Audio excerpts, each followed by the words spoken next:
Hello，各位好，我是 Revision Lab 修成所的阿修，欢迎来到我的频道。如果你是第一次看我们影片，记得先点击下方订阅按钮，再打开旁边小铃铛，这样每次有新影片，你都会第一时间收到通知。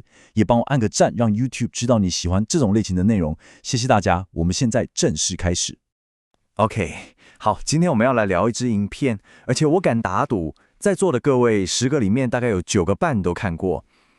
就是那个在一个户外音乐节的草地上，有一个打赤膊的老兄，自顾自地跳着那种超级强、超级魔性的舞蹈，然后慢慢的一个、两个，最后整片草地的人都跟着他一起疯狂摇摆的那个经典 TED 影片。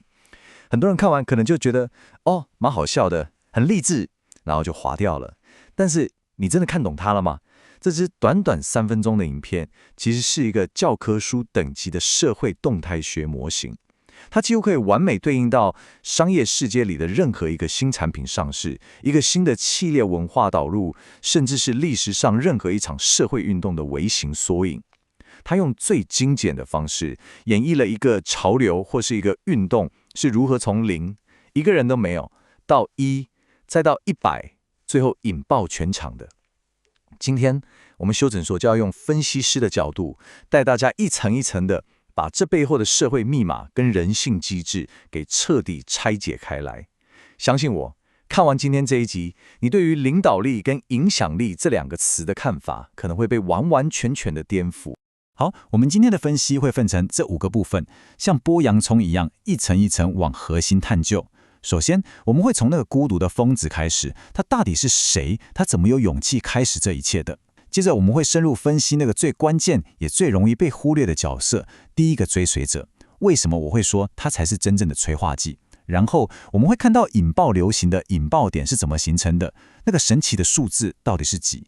第4部分，我们要来聊一个比较颠覆性的观点，就是为什么我们都过度的神化了领导者。最后也是最重要的，这一切到底跟你跟我有什么关系？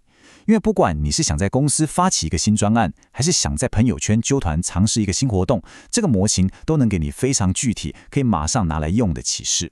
好，废话不多说，我们直接进入第1部分。好，我们先来看看影片刚开始的状态。画面上只有一个打赤膊的男生在那边做一些非常奇怪、非常引人侧目的动作。他身边所有人都坐着，用一种“这家伙有事吗”的眼神看着他。在社会学里面，这就是一个标准的破坏常规的行为。你想象一下，我们大部分的人其实都习惯待在自己的舒适圈里，做跟大家一样的事，因为那最安全，对吧？你不敢在鸦雀无声的会议室里第一个举手发问，你也不敢在大家都穿深色西装的场合穿一件亮粉红色的外套。所以每一个伟大的运动，每一个创新的产品，每一个改变世界的想法，它的起点呢，都像这样，是一个愿意承担巨大的社交风险，去破坏常规的孤独的疯子。我们先给他一个比较中性的词，叫做发起者，英文是 initiator。注意哦，我这边还不称他为领导者，为什么？因为在这个阶段，他根本就没有任何追随者啊，没有人鸟他所以他严格来说还不是一个 leader， 对吧？他只是一个单纯的发起者。那他的核心特质是什么？就是有那种超乎常人的勇气，去提出一个新的想法或行为，并且打从心底就已经完全接受，最一开始一定会被嘲笑、被忽略、被当成空气的风险。这个心理素质其实非常非常强大，因为我们人类是群体动物，从远古时代开始，被群体排斥就等于死亡。这种害怕被孤立、害怕跟别人不一样的恐惧，是写在我们基因里的。影片的讲者 David Silvers 讲了一句很关键的话：一个领导者需要有勇气站出来，并且接受被嘲笑。这就是发起者必须要跨越的第一道，也是最困难的心理障碍。但大家有没有注意到一个超级重要的细节？虽然他的舞看起来很怪，但其实非常非常的简单，就是一些重复性的很好模仿的动作。这一点我认为是刻意设计的，这代表他所发起的这个新行为进入的门槛非常低。你想想看哦，如果他今天是在那边跳什么超高难度 breaking 头转地板动作，那根本就没戏唱了嘛，对吧？大家只能在旁边拍手叫好，然后喊666，但根本没有人能加入了。所以一个运动的起点不只需要发起者的勇气，这个新行为本身也必须被设计成易于复制的。好，但只有他一个人，这件事就只是一个有趣的个人秀，甚至说实话有点尴尬。真正的好戏现在才要上演，重点来了，接下来这个人才是让一切发生质变的关键人物。我们继续看下去。就在这个时候，画面另一边有另一个人站起来了，他小跑步地跑到发起者旁边，也开始跟着跳起舞来。这个人就是第一个追随者。Derek Sivers 认为，这个人才是整个故事里最重要、最核心的英雄。为什么？为什么不是那个带头的，反而是第二个加入的人这么重要？因为他的出现，才正式的把一个孤独的疯子转变成了一位领导者。在他加入之前，那只是一个怪咖在自嗨；在他加入之后，这件事才开始有了我们的雏形。我们可以用这张比较表来看得更清楚，这样一目了然。大家看哦，发起者的功能是创造想法，就像是那个从0到1的0，但第一个追随者的功能更像是验证这个想法，它就像是在帮这个 idea 盖上一个 OK it works 的合格印章。发起者承担的是最初被嘲笑的风险，但第一个追随者他其实也承担了巨大的风险啊，因为他很有可能成为第二个被嘲笑的人嘛。更重要的是，它的功能是示范给其他人看，到底该如何加入。所以你看，讲者才会说，第一个追随者其实是一种被低估的领导力。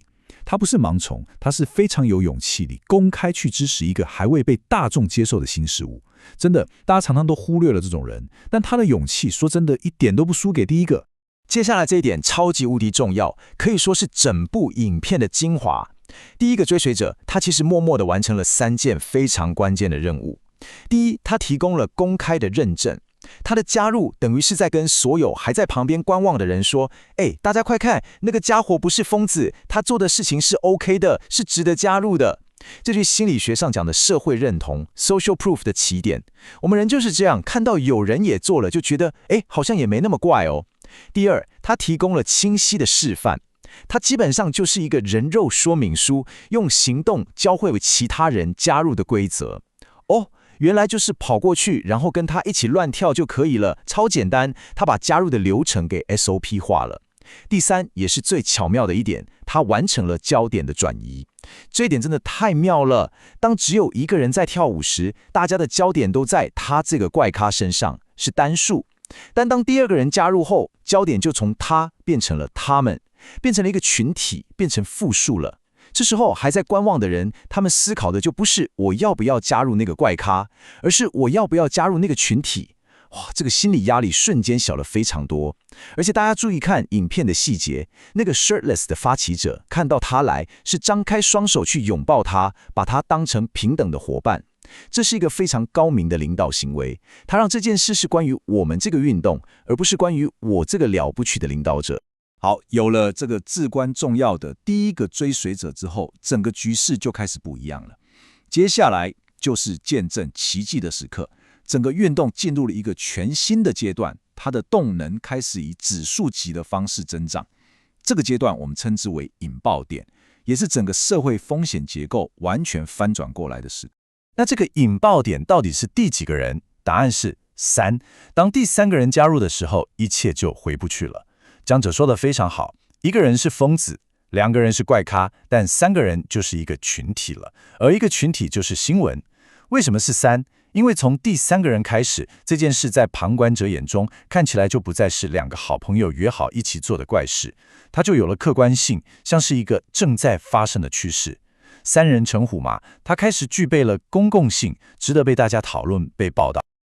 这边有一个超级有趣的心理学观察点，大家可能都没注意到。你仔细看影片就会发现，后面新加入的人，他们的眼神和动作模仿的对象是谁？他们不是在看那个 shirtless 的领导者了，他们是在看那几个最先加入的追随者。为什么会这样？因为模仿追随者感觉更安全，风险更低。领导者是那个打破常规的异类，是英雄。一般人会觉得，哇，我不是他，我没他那么莽。但追随者代表的是像我一样的普通人。当普通人也加入的时候，其他普通人就会觉得，哦，既然连他也加入了，那我也没问题吧？这感觉就像是在跟同学对答案。你选 C， 那我也选 C， 感觉安全多了嘛？这大大的降低了加入的心理门槛。我们可以用这张图表来视觉化整个过程，会更清楚。一开始，发起者承担的社交风险是极高的，风险值爆表，根本是社会性死亡的等级啊。接着，前几个追随者风险是中等的，还是需要梁静茹给你勇气才敢加入。但是，当加入的人越来越多，形成一个群体之后，加入的风险就急速下降，趋近于零。到最后，当整片草地大部分的人都在跳舞的时候，风险完全翻转了。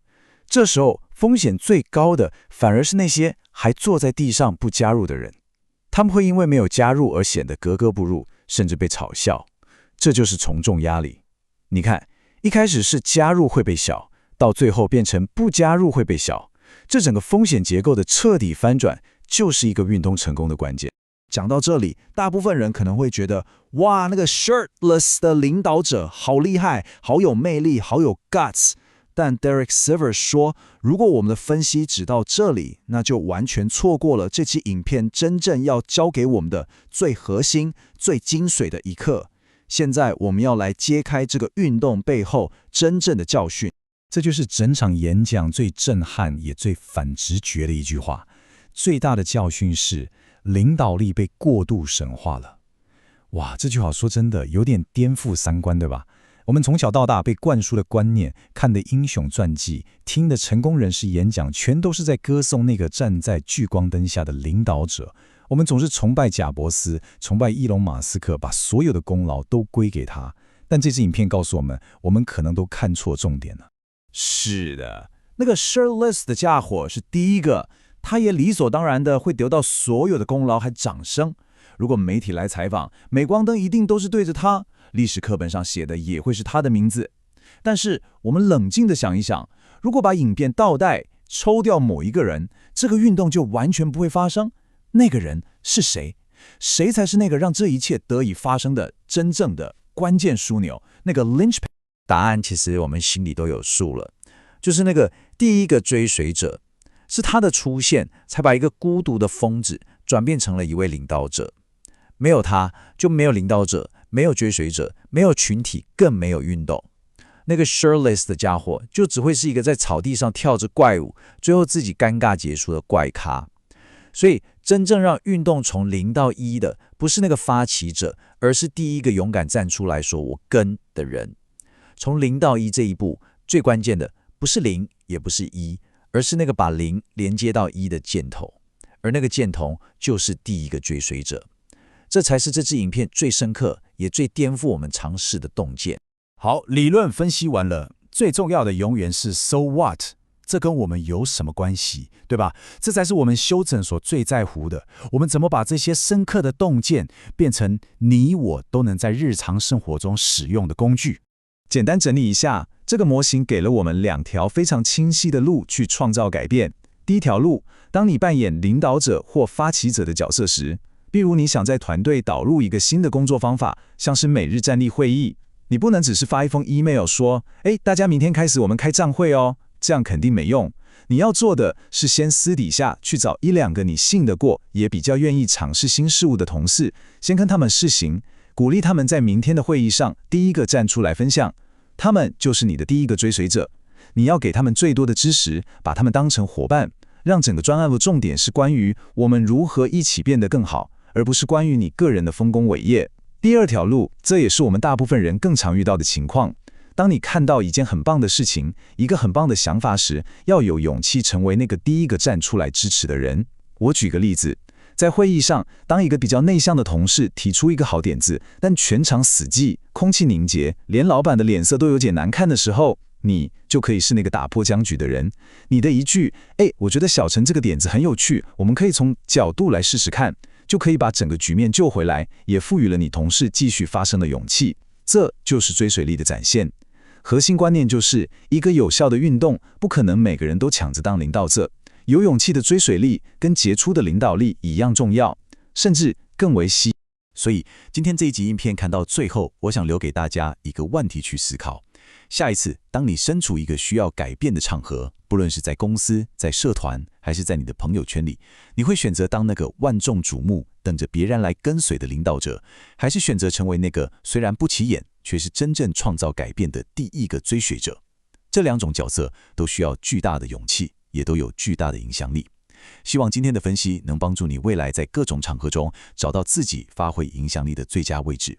记住，这两者没有高下之分，但后者的力量远比你我想象的还要强大。好，我们来快速总结一下今天的重点。第一，任何运动的起点都需要一个愿意承受被嘲笑风险的发起者，而且他提出的新行为门槛一定要低，要容易被复制。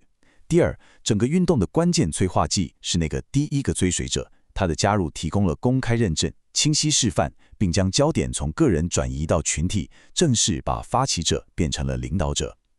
第三，也是最重要的，我们传统上都过度神化了领导者，但事实上，勇敢的追随力才是让运动从0到1的关键，它跟领导力一样重要，甚至更为关键。今天的内容就到这边，如果你觉得这一集有帮助，记得马上点赞、加订阅、加开启小铃铛，我们正在冲订阅，需要你的支持。我是阿修，我们下次见，拜拜。